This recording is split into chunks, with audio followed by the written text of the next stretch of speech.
Hello, everyone, and welcome back to another edition of the Addiction Help podcast, where we talk about the latest in news, sports, and entertainment as it pertains to addiction recovery, and mental health. As always, I am your host, Dan Hauser. That is Jessica Miller, the editorial director of addictionhelp.com. Jess, how's it going this week? Pretty good. I am very excited to talk about this episode, honestly. Yeah, absolutely. So let's just get right into it then. So for those of you who may not have tuned in last week or may have already forgotten about what we talked about part one of the HBO Max documentary series. What was it? The Crime of the Century. Sorry, I drew a blank on the name all of a sudden. Crime of the Century. So this week's episode, we are going to focus on part two, because as we talked about last week, it was a two-part documentary series. Each episode ran about 2 hours long. So in order to break it up, both for you, the listener, and for ourselves, because obviously we had to watch them in order to talk about them, we broke this up into kind of two different episodes. So this week we will talk about part two, but really quick, Jess, just because right at the end of last week's episode, we ran out of time, but I kind of threw a little teaser out that you definitely perked up about and wanted to talk about. We've got to address one final thing from part one that we didn't talk about last week. And that was the gentleman, and I can't remember what his name was or where he was from, but Purdue Pharma used him as a literal human guinea pig. And so if you just kind of want to uh, share with the audience what exactly that meant and what they did.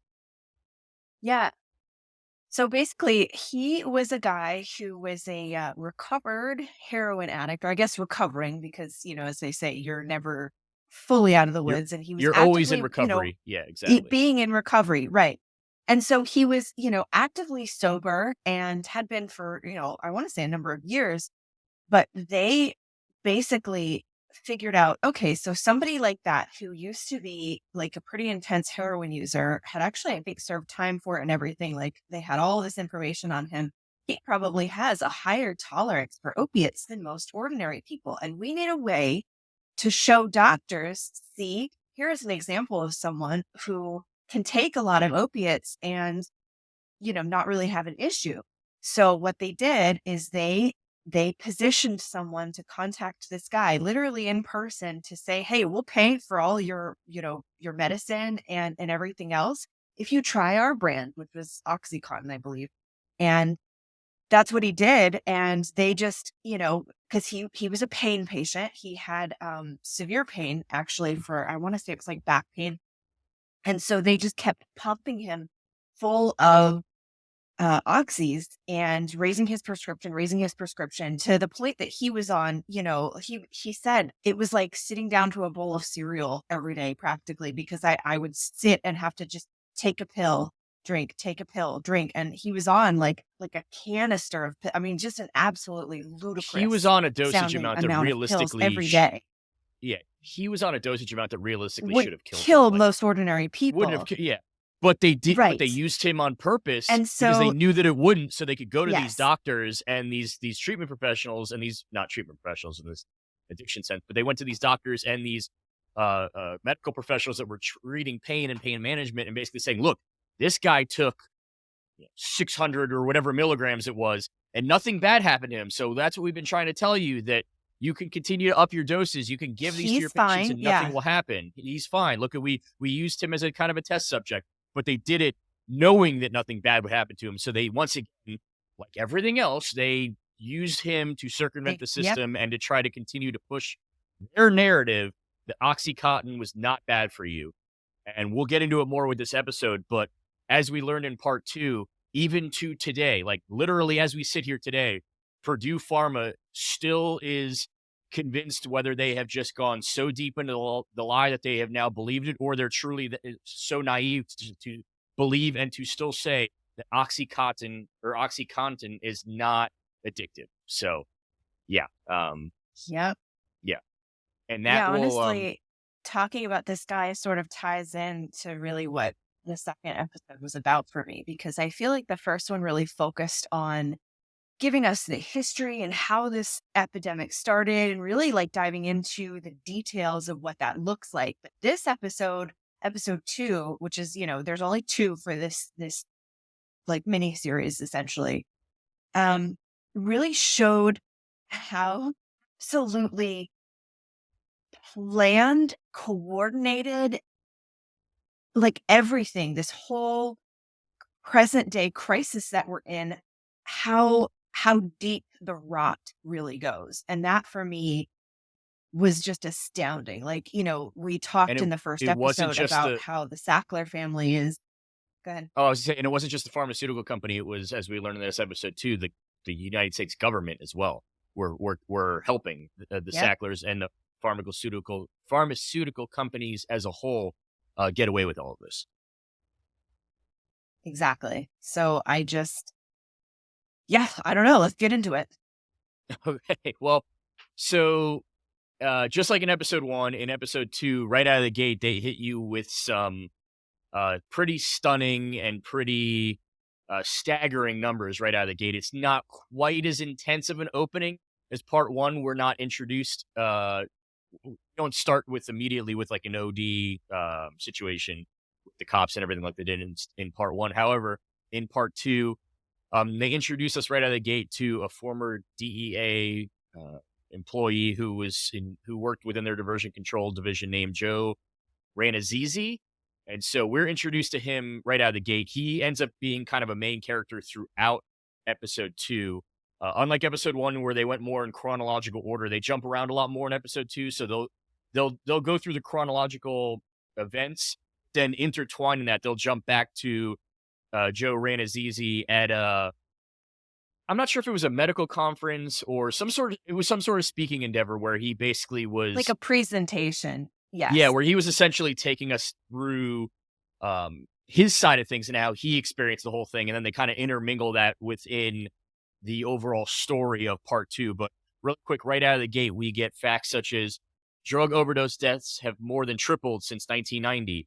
We get 40 people a day, or 40 people die every day from prescription painkiller overdoses. And then the other one they gave us was there have been over 250 million prescriptions were issued by the year 2012. So obviously we're now into 2023. So that number, I'm sure, we would have to believe has only gone up since then. But if you think about the number of Oh, people that yeah. live in the United States, and then you think about 250 million prescriptions, that's essentially, I believe they said it basically came out to one prescription painkiller per U.S. citizen per day is what it would come out to. Now, obviously, not every person in the country is on them, but if you break it down to that sense, basically one pill per person in the United States per day is what it amounts to. And I believe that number is prescriptions, active Yes, legal prescriptions. Yes, prescriptions, correct? yes, And that that's not is legal including prescriptions by all a of doctor. the like counterfeit pills. Right. That's not including all the counterfeit pills that are also out there and, people that are also now turning to heroin because it's harder to get the pills. It's more expensive to get the pills. And so that's not opiate users. Those are just legal prescriptions. And that's a mind blowing number. And you mentioned heroin. We'll get into that a little bit when they touch on that for when we get to that portion of the documentary. But that is a big topic of conversation throughout the documentary about how basically what you had happen was you had all these people getting hooked on prescription painkillers, and then as we come to find out, like I said, we'll get into it more in a little bit.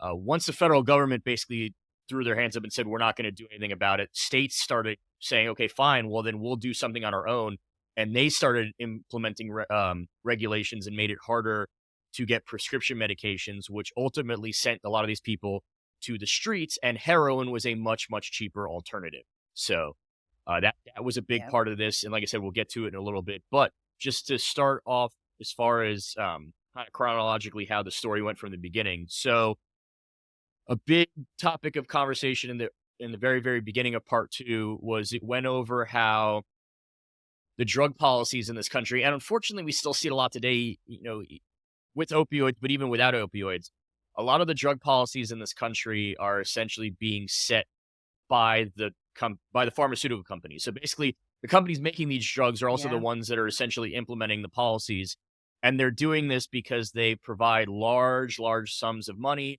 in the forms of campaign donations to a lot of these politicians throughout the country by basically saying, "Hey, we're going to give you $500,000. And in exchange for that, you're going to write a policy that is going to benefit us and essentially make it encourage people to take our medications, to prescribe our medications, to continue to keep us profitable. And as long as we stay profitable, we will turn around and keep you profitable. And as we learned, that went far beyond just members of Congress. That went to people within their own ranks, whether it was their VP of sales or sales managers or just salesmen in general. Like that one gentleman from episode 1 that you and I took a particular liking to, who basically was like, I was making so much money, I Yeah. didn't know what to do with it. And then I realized how bad things were. And then, that kind of changed his mentality, as we learned from part 1. But so you had a combination at the time of that, of the drug companies essentially creating their own policies. And then what you also had, it was also a perfect storm of so many of these other drug manufacturers saw just how much money Purdue Pharma was making at the time off of their Mhm. opioids. And of course, also we saw in part 1, we also saw how little the punishment was. It was essentially a slap on the wrist, or just Yeah, it as was a as speeding a speeding ticket, ticket. And essentially. so a lot of Yeah. these other companies said, well, wait a minute, we want a piece of the action. And so they decided to create Yep. genetic forms of the opioids that Purdue Pharma was making so they could get a Generic, piece not of the pie, genetic. essentially. Generic, not genetic. Oh, sorry, generic. They were made generic forms so they could I kind just wanna of, make sure we don't confuse anyone. well, Yes, genetics. I mean, genetics, generic, but yeah, so they made generic versions of these opioids so they could kind of get a piece of the pie as well. Yeah, I think for me, one of the biggest takeaways of this was not just, the prolific number of just people that were so complacent to everything, like how deep the corruption goes and on how many levels and layers. Money talks, as they say, and really illustrated through the opioid crisis, but also just seeing how, yes, the Sackler family and Purdue Pharma sort of set the tone, but they're not the only bad guys in this. It's not just them. They were sort of the forerunners in making it possible to have this sort of environment and this sort of culture in the world of medicine, but they are not the only one. And all these other companies followed suit because, like you said, having a slap on the wrist, like you're telling me I can make money hand over fist. And the worst that happens is, okay, I have to pay a fine, which is just a small amount of my profits. The Done. Sacklers And made that's what a tens lot of of companies have done. the Sacklers made tens of billions of dollars in that initial fine. I think it was something like Yeah. 30 something million. So yeah, I believe it was Joe Renazizi who used the exact um, terminology, but if it wasn't, regardless, a line that stuck out to me was essentially what we were seeing was a brand new drug cartel in the country, but unlike stereotypical or Yeah. traditional drug cartels that are illegal people coming into the country or things are being funneled into the country and it's done, on the down low, on the black market. This one was happening literally right in front of our eyes, and the drug dealers were the people sitting in the C suites of these multi-billion dollar, companies in our own country. It was happening. They were wearing Yep. suits. I believe is what it was. It was yeah, See, it was it happening is. right I our wrote right that our noses. exact line Yeah, they down. were wearing suits. Yeah. Suits and lab coats. And Yep. that's so true. That became the new drug cartel. And as we sort of learn throughout this particular episode, the corruption is so significant. It was basically, from salespeople who had no scruples at all and knew that this is just like basically these drug salesmen who work for Purdue or whatever would go to these doctors to get them to buy more of these different opioid medications. They had no cap on their sales, which means they could make as much money as they wanted as long as they were selling. And there was just such I feel like we'd probably lose you guys a little bit because it took an hour and a half at least to explain the map of this, but just in short, to give you guys listening an idea, there were so many people involved at so many stages of like, okay, well, if the salespeople can get the doctors to buy and then the doctors get these incentives. I mean, just the money and the corruption on so many levels, all in the the interest of like what's in it for me at the expense of the people who are getting addicted, who are dying, who are losing loved ones, and that just honestly, I'll be honest, like Dan was really fired up the first episode with, I think what was his name, Dr. Weber, and he was real upset. And this is the one that got me. Like I actually I cried at the end of this one because of how they wrapped it up because it just I think it just I'm not a crier, but it just really blew my mind, the depravity that I think the corruption did and took. And I don't know, it really this one really got me. I think one of the things that resonated with me, and like we've mentioned on previous episodes, Jess and I are both in Florida. So unfortunately, Yes. around 2001, 2002 is when Florida became a really, really big hotbed for pain management clinics, which we learned a lot more about. But essentially, what happened during that time period is when the internet uh, became is something that was I'm trying to think of how I want to explain it. So prior to 2000 and 2001, obviously the internet existed, but that was around the time when internet started to become available easier and more readily in people's homes. That's, you got the AOL disk in the mail and Right, we have, like, Google, and yeah, it's more and more easier to people had find access to stuff, home and internet. yes, Yeah. yes, And so with that came the blowing up, so to say, of internet pharmacies. And so internet pharmacies yes. I is didn't know this. significantly How is different. this legal? Well, and it's important to note because now in a post-COVID world, we are seeing telehealth become a lot more common, and you can meet with your doctor over the internet, whether it's via Zoom or whatever it was. So it's important to distinct that internet pharmacies and telehealth are completely different things. Telehealth is very safe and legal, and it's the Yes. what happens in It's a like telehealth this, appointment if you're is the watching. exact same as what would happen in a face-to-face appointment. What would happen in these internet pharmacies is you would basically fill out a form. And you could put whatever you wanted on the form. So you could say, I've got back pain, neck pain, leg pain, whatever it was. And there would be no follow up or no consultation from an actual doctor. They would just say, okay, you have back pain? Sure. What do you want?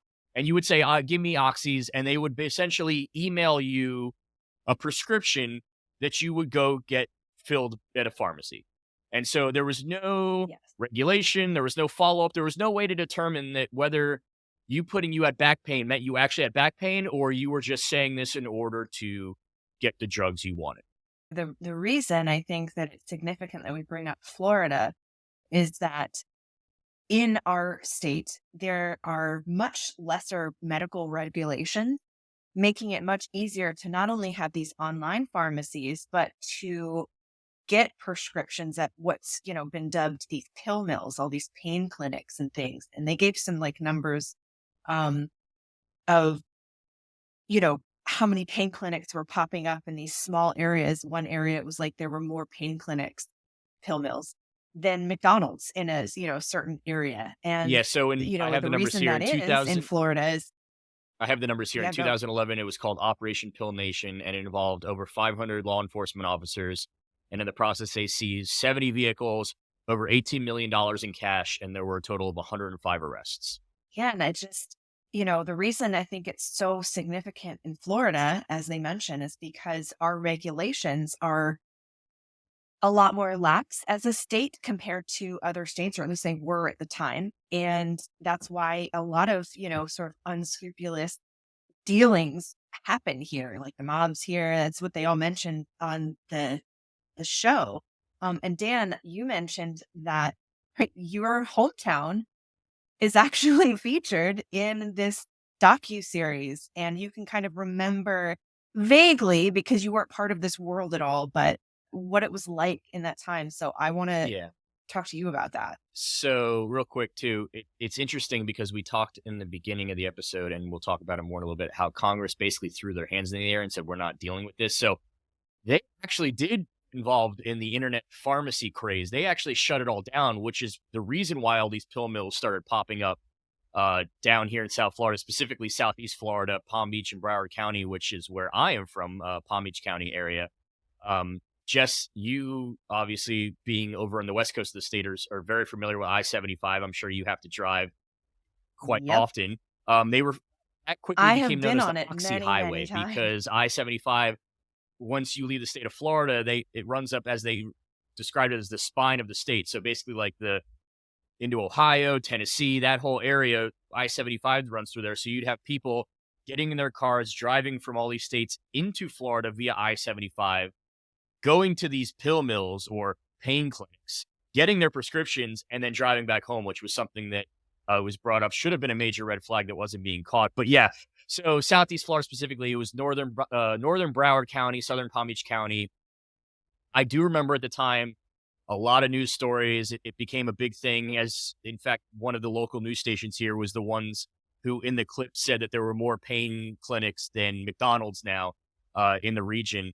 Um, like you mentioned, and we talked about this earlier, I will say at the time, I wasn't really a main focus of mine. It wasn't really something that I was paying a lot of attention to for obvious reasons. Obviously, at that time period, I was in high school, so from the standpoint of my career would end up being, obviously I wasn't thinking about that. I didn't grow up in a household where I mean, medications you're were a taken a kid, you lot. don't really notice unless Well, not only that, but I grew up in a you're household where we didn't. directly involved, you know?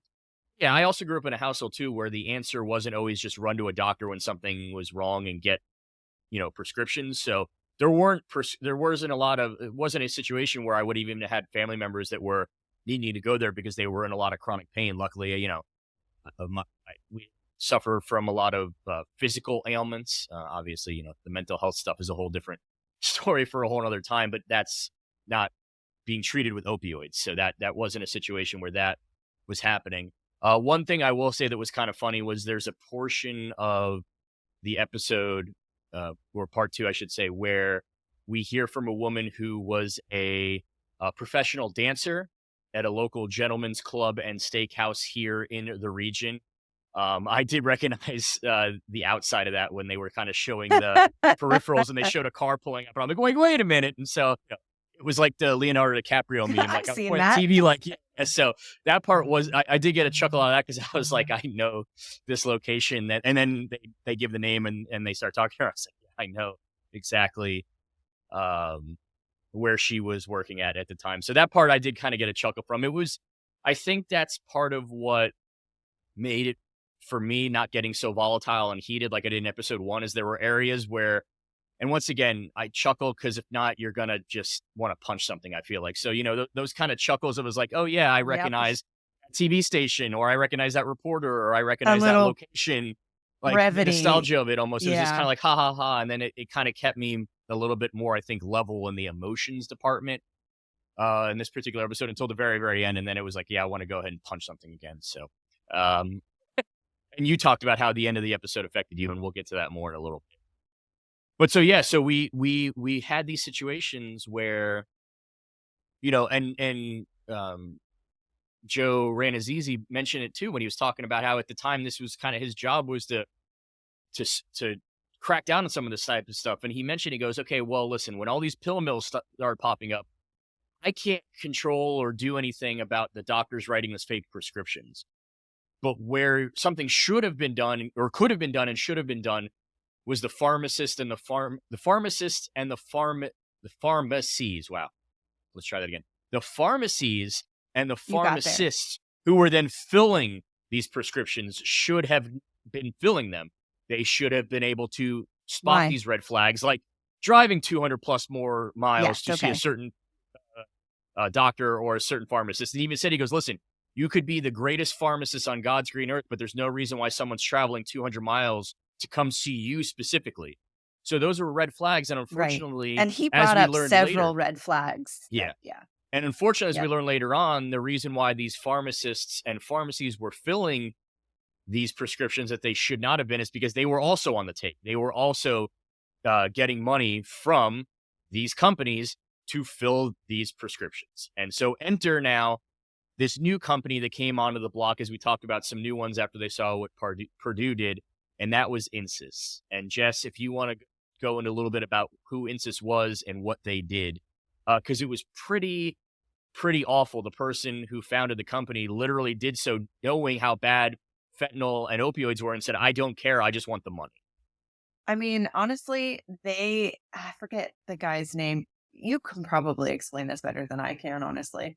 So they basically used Purdue's playbook. They saw exactly what Purdue did, Purdue Pharma, copied it, knowing that there weren't going to be any major ramifications or repercussions, which, spoiler alert, they got hit a lot harder than Purdue did. There was actually jail time involved in a lot of their people, which we found out later. But Right, at they last. they developed this oral fentanyl spray. Like, so you actually would spray it in your mouth. It was like a yes.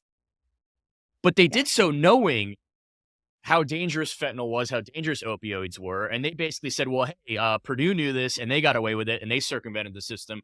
So why can't we? So I think what makes them even worse than Purdue is because we learned in part one, like if you go back to the very beginnings of the Sacklers, they did technically create this stuff to help as an alternative to electroshock therapy, because that time electroshock therapy was so bad. So whatever you think of them now or back then, like to an extent, I feel like they did do it for something good in the very, very, very beginning.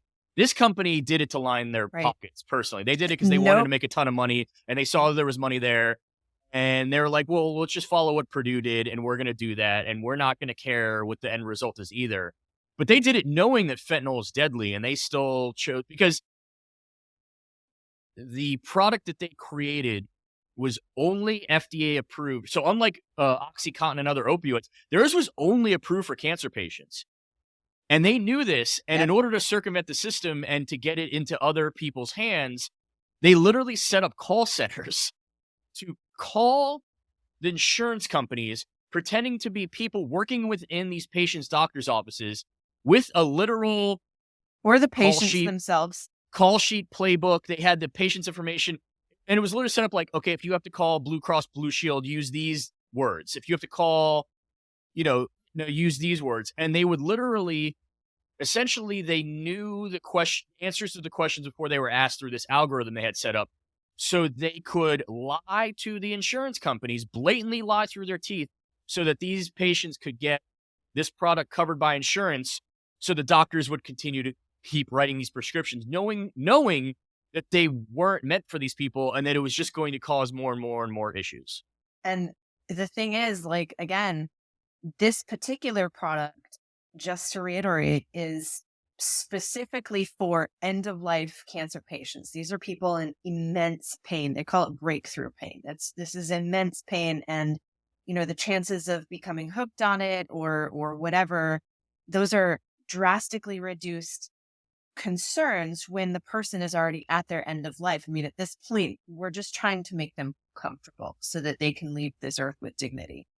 And that's what it, again, is designed for. And having an actual, like, here's a spreadsheet essentially with how you need to say what you need to say, get these prescriptions filled under false pretenses for people that are not in this end of life stage is just horrific to me. Just doing that once or twice to me is terrible. But the fact that they actually had people hired and trained to do this, to continue, I mean, the whole time I'm just thinking, like, God, all of these people and their families, they're going to their doctors and other medical professionals thinking that they're getting help for an issue, and really they're just being seen as a cash cow.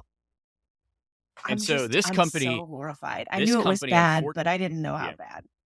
and this company too. So they saw what Purdue did, and they're like, we're going to one up them. And so just like Purdue, not only did they pay, give hundreds of thousands of dollars to those within Congress to create these laws or to kind of turn a blind eye and say, don't worry about it. They went as so far to hiring people out of the DEA who these people's jobs were to try to essentially shut this company down. And they were very passionate and angry about it. And now all of a sudden they're flipping these people and saying, okay, now you're going to come work for us. And they knew the DEA playbook. So they knew exactly how to get around that or how to flip the playbook and make it seem like the DEA were being bullies or they were just out for a vendetta or whatever it was. So it was, I don't want to say it was the perfect crime because it wasn't, because they ultimately ended up with jail time. But this mastermind Hell of a behind the whole crime. thing, he was like, I'm going to do what Purdue did, and then I'm going to take it even further. And I'm literally going to bring in DEA agents to come work for me and represent me and these other pharmaceutical companies in order to flip, turn the playbook and go after now the DEA and the federal government.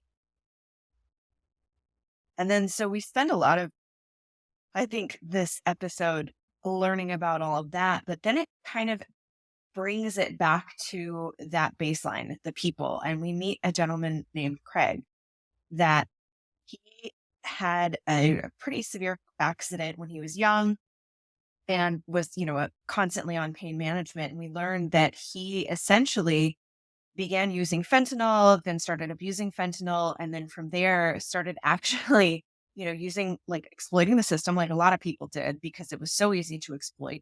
He was manufacturing and tweaking in his own home lab fentanyl to for self-use, and then he got into selling it. And he became He this sort of unwitting A drug drunk kingpin. kingpin Yeah. in a sense. He was using the dark web to buy all the ingredients from China. And then, yeah, like you mentioned, he was trying it out on himself first. And he was like, yeah, I like this. This is good.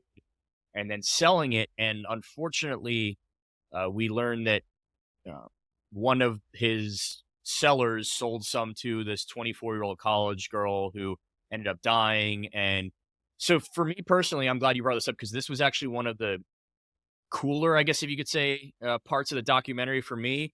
They take us through that whole story, including inside the car with these law enforcement officers who first are talking to the father of the girl saying, hey, I think we might have located the kind of quote unquote kingpin of this whole operation and found out who she ended up ultimately getting it from. And then they take us inside the car on the sting operation with the undercover agent who Yeah. agrees to meet up with him. And then they get him. Um, he goes to jail. Luckily, while unfortunately the story didn't end so well for the family of the girl that died, the story, I guess you could say, did have a relatively happy ending for him. Obviously, his family is still with him. He is now in recovery. He did go to jail. In fact, he said at the time when he got arrested, he said, I wasn't fearful. I was embarrassed. I was ashamed. I couldn't believe it got to this point in my life. And at that point, I almost wanted to go to jail because I knew one of two things was going to happen. Either I was going to die from withdrawals in prison or I was going to get sober. And so, unfortunately, it's a very harsh reality. We And talked about he it said a he lot of was times. happy with either. Yeah. And he said he was happy with either. He said he come to peace with either. He wanted to not Yeah, be, he was just so um, done. he didn't want to be quote unquote enslaved to addiction anymore. And so we talk about this so much in other episodes that unfortunately for a lot of people, it takes them reaching that level of rock bottom where it's basically saying either get me sober or kill me to get to that point where they finally do find sobriety. And like I said, unfortunately, it had to come as a result of being busted and going to jail for essentially creating an entire drug operation. And it did result in some deaths for other people that took the substance. But today, luckily, he is clean, he is sober, and he was very open and honest about what he was doing. He basically was like, listen, I knew exactly what I was doing, and I was testing it out on myself first before I was even selling any of it. Like, I knew what it was I was doing. I was making so much money, I couldn't not do it. And so, I just kept it going. I mean, I think he said he was making close to 20 or $30,000 per batch of fentanyl that he was A making. And lot, a when you lot, think a about the lot. fact that I think they said it cost about $2,000 to buy everything from China, and then for that $2,000, you're making 20 or $30,000. I mean, Right. yeah, it's tough sometimes because, and I think the common theme throughout both episodes is that the money is so good, but it's only there becomes a point where you can't keep turning a blind eye anymore, no matter how much money you have made, and Right. luckily, a lot of the people Because that at worked. what cost is the real Exactly. question. And so, luckily, a lot of people that worked within these pharmaceutical companies finally did get to that point where it's like, I can't keep doing this anymore. I don't care how much money I'm making. I got to get out. Unfortunately, the companies themselves have not reached that point yet. They are just continuing to this stuff and make their money hand over fist and not really care. about the ultimate consequences, like what we learned at the very, very end of the episode during the closing credits. To this day, as like I said, as we sit here, Purdue Pharma is still convinced and still telling people that OxyContin is not dangerous and is not addictive, and it's still incredibly rare when those instances happen, despite the staggering numbers that would prove otherwise. One other thing that I did want to bring up was that at one point when Joe Ranazizi is giving his presentation, he brings up a point where he talks about the early days of the opioid epidemic blowing up and how, you know, pain management became a bigger thing. And Jess, you and I talked about that in the first episode about how in the early days, like the adage was, "What doesn't kill you make you stronger," and even anesthesia wasn't even a thing in the in 100, 200 years ago, and now where we're at now. Excuse me. And he said, he goes, "Are we the only people in the world that know how to treat pain? Absolutely not. But we are one of the few countries in the world that just throws opioids at everything and thinks that that's going to fix the problem." So I Yep. thought that that was an Over interesting medicate. medically. So I thought that was something interesting that he brought up. And then another interesting point that he brought up was that while, these tens of thousands of people were dying, their own representatives were basically saying, well, that's their own fault. That's not our fault, because they were on the books and being paid by the pharmaceutical companies to say something. So that was pretty staggering, upsetting when you think about how, in this country, the way our government system works, we elect these people to represent us. And in this case, they were doing the exact opposite. They were not only not representing us, their constituents, but they were essentially putting the blame on their own constituents for what was happening to them, and not willing to hold the pharmaceutical companies responsible in exchange for, cash payments, essentially. But on that note, any last thoughts about part one, part two, the documentary as a whole?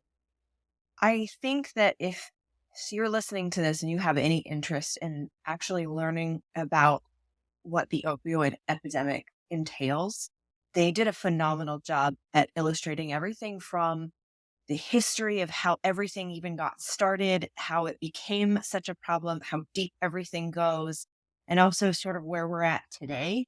And while it is in many moments very depressing, I think that it's still very important.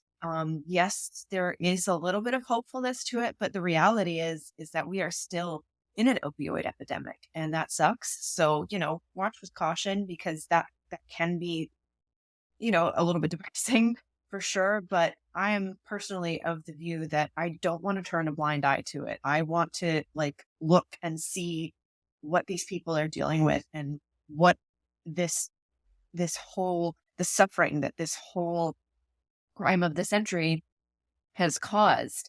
And the piece that it does end with is listening to, and it's Joe Renazizi, the DEA agent we've mentioned several times. He was kind of like the like unspoken hero of this episode. And he plays a 911 call where a woman has found someone unconscious, and then It was her son. seems to be dead. And I'm kind of choking up just talking about it. It was after listening to essentially 4 hours of all of this information and all of the different ways and layers and everything that it affected people, just the reality of that moment, of how that's just one person. And imagine that pain and that struggle and that issue compounded. And it made me feel devastated. And it also made me feel glad to be doing this work. And I would love to be out of a job one day, if that makes sense. So those are my final. Yeah. It's something that I have definitely gripped with over the years since I got into the addiction field. I'd be lying if I said there aren't numerous days where I wake up thinking to myself that that I have a job, because there are people out there that are struggling with addiction. And, I wouldn't have a job if nobody ever had any addiction issues. And yeah, like you said, Jess, it would be great one day if I woke up and I didn't have a job. For my household, maybe not so great, but I think it would be great for us I as a can society. I can Um, write about anything, yeah, babe. no, Like no, me too, and I would and love and to I write and I about do, yeah. all kinds of other good stuff. You can write about birds But and I'm happy to flowers be and here and I'm D and happy to D help. and yeah, you can write And about birds and bugs. flowers and rocks and Yes. bugs and all sorts of things. So there are definitely days. See, you know.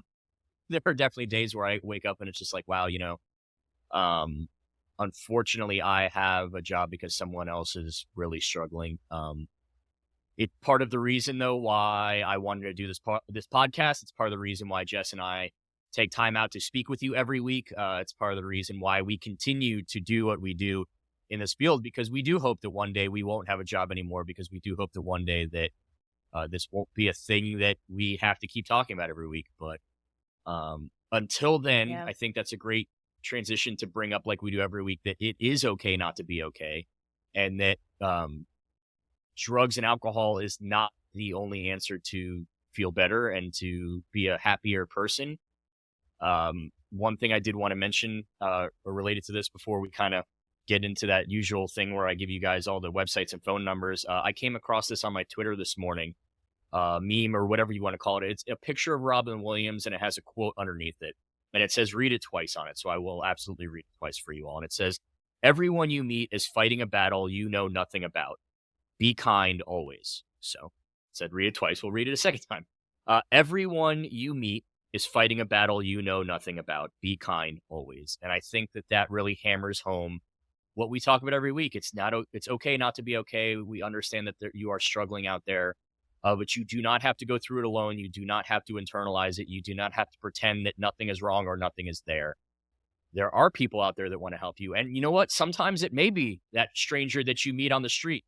And you may not even know it because you may be trying to hide it or put up all these force fields or pretend it doesn't exist. So while it's important if you are someone that is not okay and is struggling to get help, it's also an important reminder that just be nice to everyone. You really don't know when you're walking past someone what they're dealing with, or even somebody that you may know.